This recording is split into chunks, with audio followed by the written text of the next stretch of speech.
Hello, Assalamu alaikum everybody. Hope you're all safe, sound, and healthy. And I don't even know what to say, okay? But as always, when even a few people look forward to listening to whatever rubbish it is that you have to say, then you're kind of obliged to talk about certain occasions. For example, today is the 13th of August. That means tomorrow is the 14th of August, which means that as always, we are, ready to celebrate Independence Day. But truth be told, is any of us really celebrating?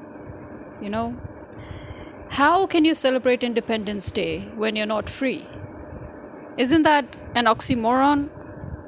You're not a free, independent, sovereign state, and you're being forced.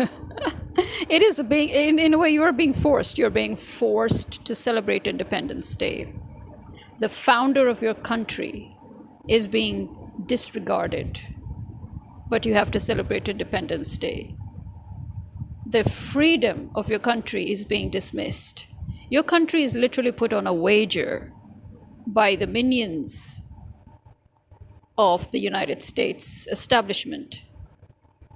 They're trying to sell out every single part of your country piece by piece, mineral by mineral, gemstone by gemstone, gold, silver, rare precious metals. It doesn't matter. They would sell their own mothers if they could. These people are literally kidnapping your citizens, and they are putting them on trial, which is not even a trial, it's a farce of a trial. They've hijacked your country, they've hijacked your judiciary, they've hijacked your parliament, they've hijacked your people, and they've hijacked your intelligence and law enforcement agencies. But we have to celebrate Independence Day. This should be marked as a black day for us. This is the day when we are supposed to have been independent, but we're not. This is the day when the British try to comfort themselves, saying that, oh, okay, they need Pakistan. We didn't want to give Pakistan, but at the end of the day, we will have to create a buffer state anyway. So, okay, let's pretend to give them Pakistan. But then they didn't know that Quaid-e-Azam, Muhammad Ali Jinnah, the founder of Pakistan, was aware of their slyness, and he immediately went to work. He knew that they had basically aimed at hijacking the country right before it was founded. And the first thing he did was he immediately started removing the weeds. He found the people that were planted, in NWFP and in other places, and he started rooting them out one by one. And that is why he was allowed to die so easily.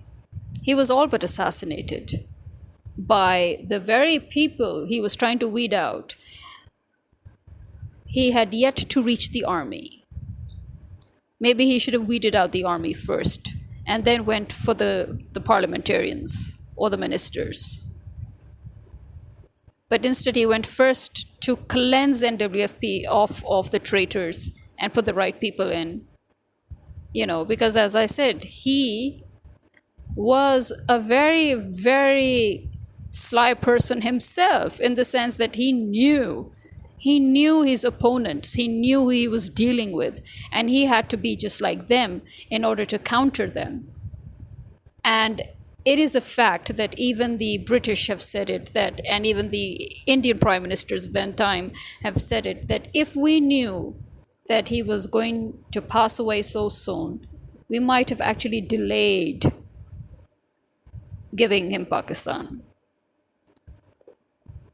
Because they knew that even in what little time he had, he could have completely dismantled all their plans. And that is exactly what he was doing. He was dismantling their plans one by one. If only the army, that was already hijacked, obviously, if only he hadn't weeded out people from the army, he wouldn't have passed away so soon, and he would have managed to complete his mission. Because to be honest, Liaquat Ali Khan, in my opinion, was a fool when it came to this point, that he actually thought that it was a good idea to create an alliance, to ally Pakistan with any one of the self-claimed superpowers. It was a foolhardy thing to do, and I know for a fact that Qaid-e-Azam would never have wanted to ally Pakistan with anybody. Pakistan was supposed to be a neutral state, and India actually took a page out of his book. And India, while pretending to ally itself with Russia, actually was almost neutral. And that is why you can see that India is actually, despite the fact that India always talks about America negatively, and it always brainwashes and conditions its people to think that, oh, America is not our ally, America is Pakistan's ally. But the truth is, America is indeed India's ally and not Pakistan's ally. On the surface, it's Pakistan's ally, but it's actually just keeping Pakistan down. The whole point of being an ally of Pakistan, or having Pakistan as its ally, was to control Pakistan. And that's it. They have been doing that. They've been doing just that. So yeah, I think this is an unforgivable mistake that Liaquat Ali Khan made, and he paid for it. He paid for it because he thought that, again, as I said, he thought that he could maintain ties and still keep that boundary, that Pakistan will not be used. But the minute he spoke up in the American, Congress, that we will not be a party to any of the wars that you plan on, because we are all for peace. You want us for peace negotiations, we'll be there every time, every minute of the day, with you, for you, by your side, but not for war. Pakistan was not made to fight wars. Pakistan, the whole point of making Pakistan was that we should have peace. And so we wish the whole world to have peace. And he was killed for that. So where do we stand?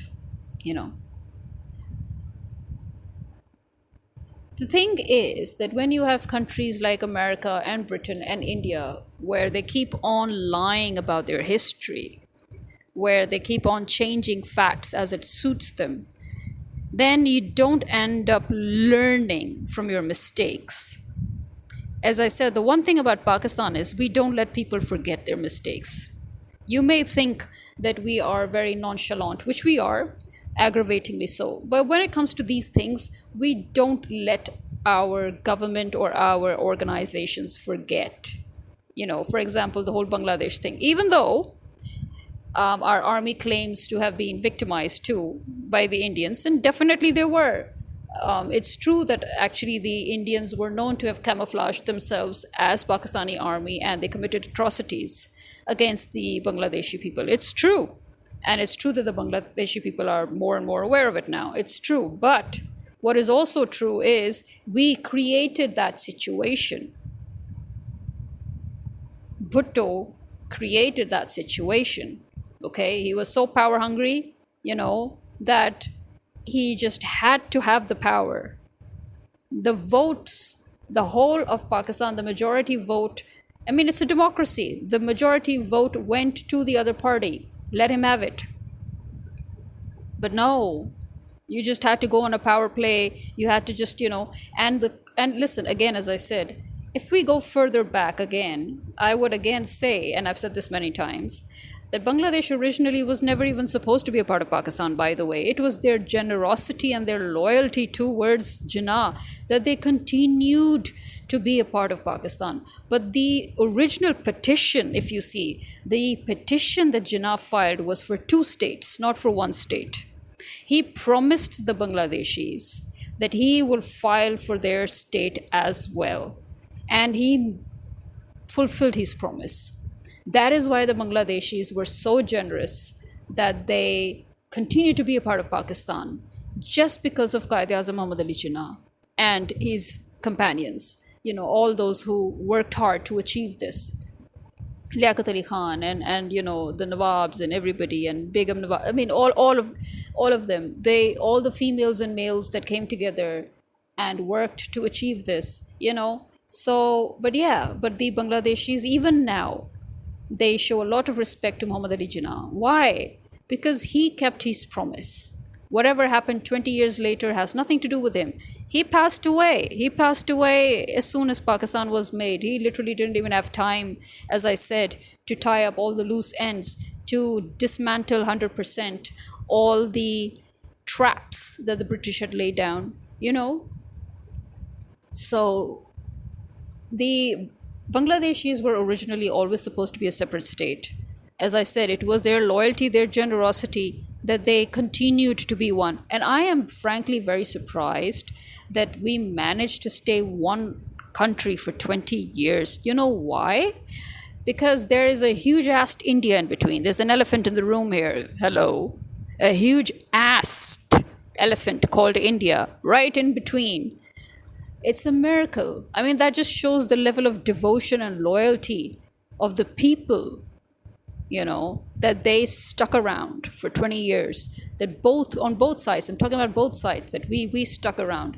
Every time there was drought or famine in Bangladesh, from Pakistan, from Punjab, you know, food would go, you know, because Punjab was the biggest, you know, when it came to agriculture, Punjab literally fed the whole subcontinent in a way. So, not subcontinent, but in a way it's still a subcontinent, because you have Bangladesh on one end and you have Pakistan on the other end, even though they were East and West Pakistan. But I mean, it is literally partially a subcontinent too. So yes, Punjab literally fed the two nations, you know. So there was a lot of loyalty, a lot of generosity, a lot of devotion, you know, a lot of sincerity. And Bhutto and his and the army, these two, well, the army, as I said, believe it or not, you need to understand that the army was always hijacked right from the start. Your army was never yours right from the start, okay? And the army and Bhutto and the likes, they just had to go and ruin everything for their greed or for their foreign masters, you know. And at the end, you know, when Bhutto essentially was really trying to make Pakistan more powerful, there is no doubt there. And he thought that only he could achieve it. And that is why he wanted to, you know, that is why he was, which people are saying he was power drunk. Actually, it wasn't an issue of him being power drunk. It was an issue of him believing that only he could achieve what plans he had in mind for making Pakistan a sovereign, completely independent, neutral state that should depend on no one, and that later on nobody should be able to fuck with us, basically. But again, he was dealing with the army. Hello.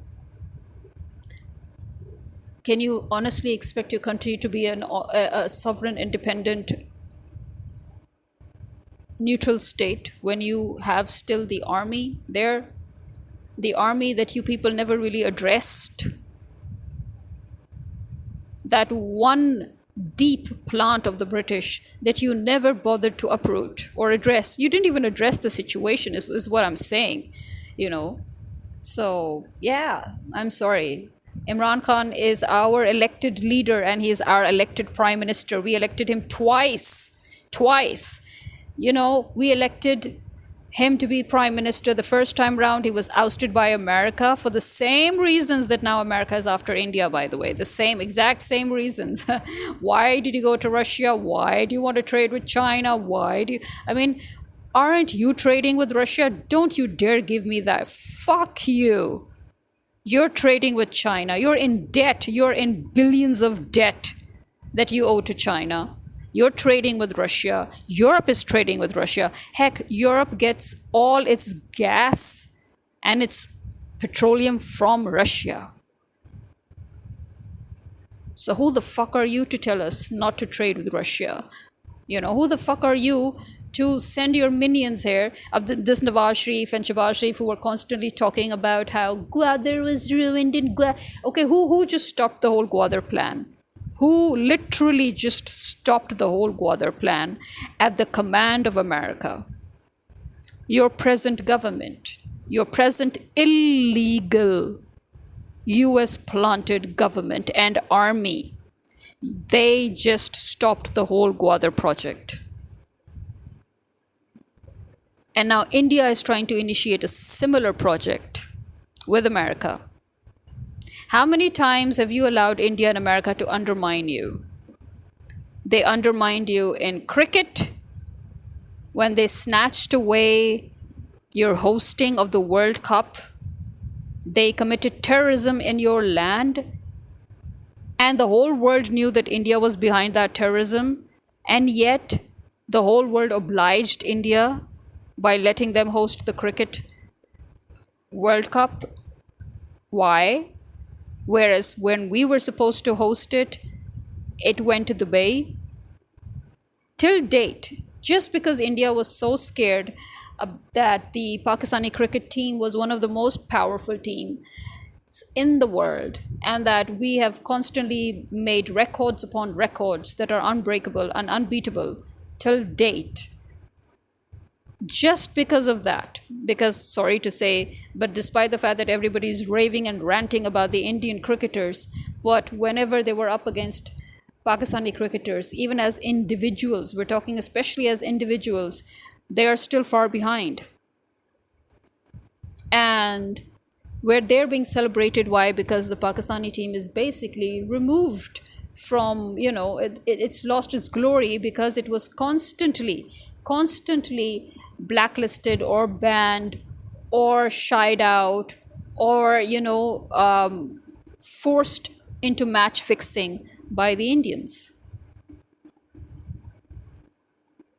And now suddenly the whole world is sick and tired of the Indians, and they're like, oh, Indians are, well, who's the one that allowed them to reach to this point where they politicized cricket? You did, Australia did, the UK did, you know. And who was it who later on allowed India to illegally engulf the whole market? America, UK, Australia again, you know.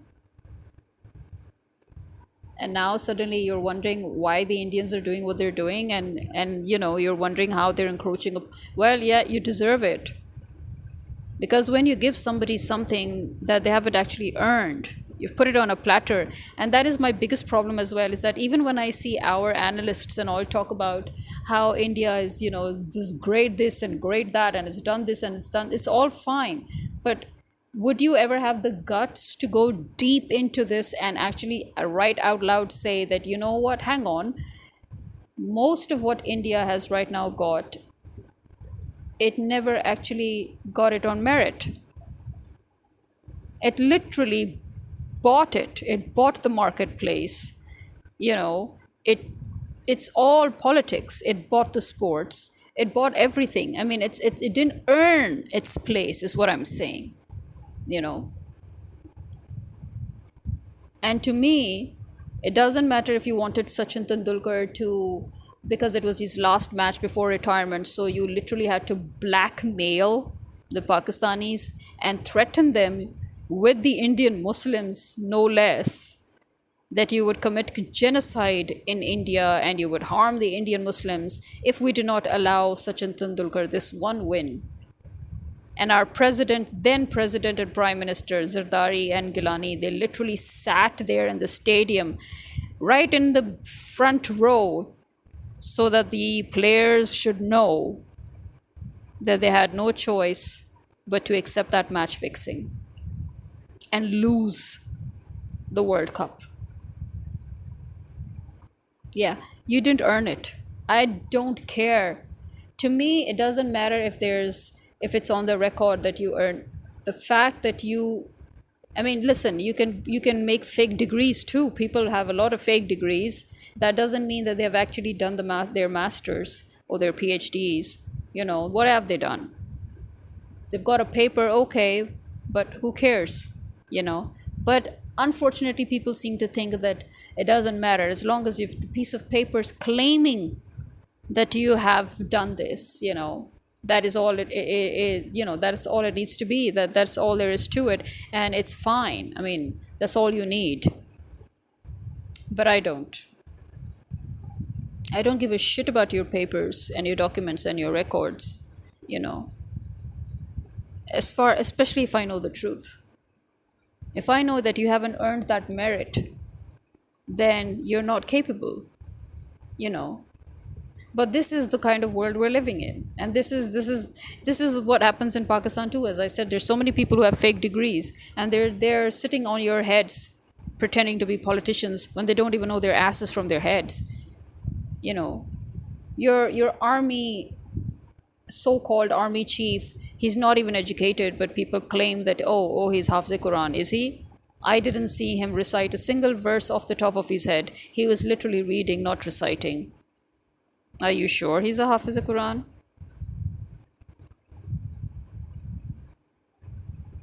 And if he is, then double sin to him. Why have you never seen him actually recite any verse from the Quran? He doesn't know it. He never learned anything. It's a lie. He's not a Hafiz Quran.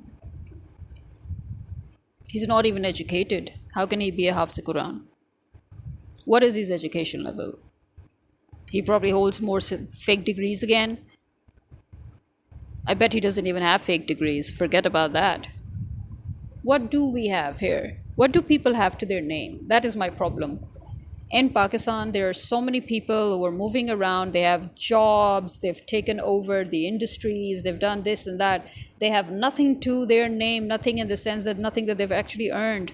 They've used bribery, they've used connections, they've used references, they've used nepotism, they've used parachuting, whatever the fuck it is, they've used it, except merit.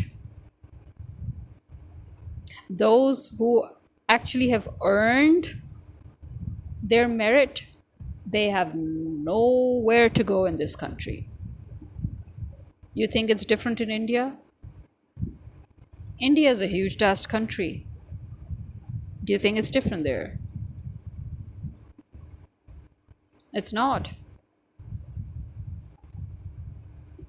Why? Because politicians all over the world, they are not giving a shit about their countries. They never did. They never will. They only know, especially if you're talking about the white man. Now, the white man only knows how to divide and conquer, because otherwise they don't know how to do jack shit. They have been pirates and looters and plunderers their whole lives. Your whole ancestry, the white man's ancestry, I'm sorry to say, is the most inferior of all, because they have been nothing but pirates and looters and plunderers. And all their conquests were also done in a very cowardly and sly manner, where they pretended to be traders, and then they just snuck in, and then they started committing genocide where they could and stole the land. And where the population overpowered them, they just stole, you know. If you go to the British Museum, there's not a single thing that actually belongs to the British. In fact, almost everything belongs to either the Indian subcontinent or Africa or the Middle East. I mean, what do they have to call their own? You know, when you talk about the European culture, you're actually talking about the Islamic culture. What do they have to their own name? Nothing. Even the whole idea of having a 5, 6, 7 course meal or a 3 course meal is taken from the Muslims, you know, from the Arabs. I mean, what do they have to their name? Nothing. Even your most famous beloved croissant that you people talk about, that is from the Turks. That is again another Islamic influence, because it's from the Turkish Muslims. It was their thing. That is why it's shaped like a crescent, for crying out loud. What else? I mean, from food to eating etiquette to mannerisms to social etiquette, what is it, you know, to welfare systems, to political infrastructure, to constitutional infrastructure? What is it that you haven't borrowed, you know? So again, we're going down that rabbit hole, but seriously, what I'm trying to say is, the white man's politics is divide and conquer. That's why they try to divide even their own population, you know. Oh, go against Muslims, become an Islamophobe. Go against blacks, you know. Go against Middle Eastern people. Go against Latinos. Go against the Native Americans, you know. That's all they know. They're dividing and ruling you right within your own countries. So imagine what they're doing outside. They're warmongers. The white man is a warmonger. That's the only way they know how to make money, really. Right now, one of the biggest scams on earth is real estate. And one of the biggest scams in real estate is destroying cities and schools and universities and mosques, and then getting the contract, the tender to rebuild. That is what they're doing. Who do you think is behind it? America, France, Britain. And then you come to Pakistan. Forget everybody else, come to Pakistan. As I said, they're after our gold, they're after our rare earth minerals in Balochistan, as if we haven't smuggled enough. They're after our gemstones in Kashmir. Yes, by the way. And then they're after, anything and everything that they can find. And obviously, who do we have to thank for, literally giving it all to them for free for just a few percentage worth of kickbacks? The army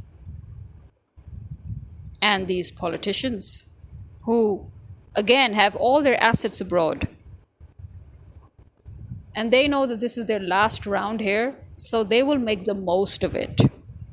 They will make the most of selling your country out and making the most they can, and they'll leave. And you will never catch them again. And this time they will never return because there will be nothing to return to.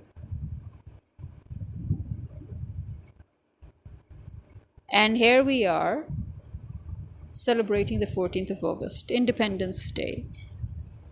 Who are we independent from?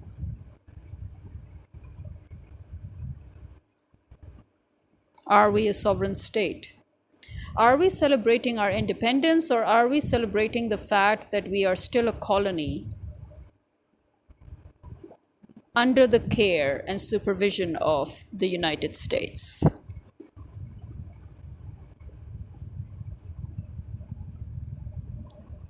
You think about that while I sign out. Khuda Hafiz.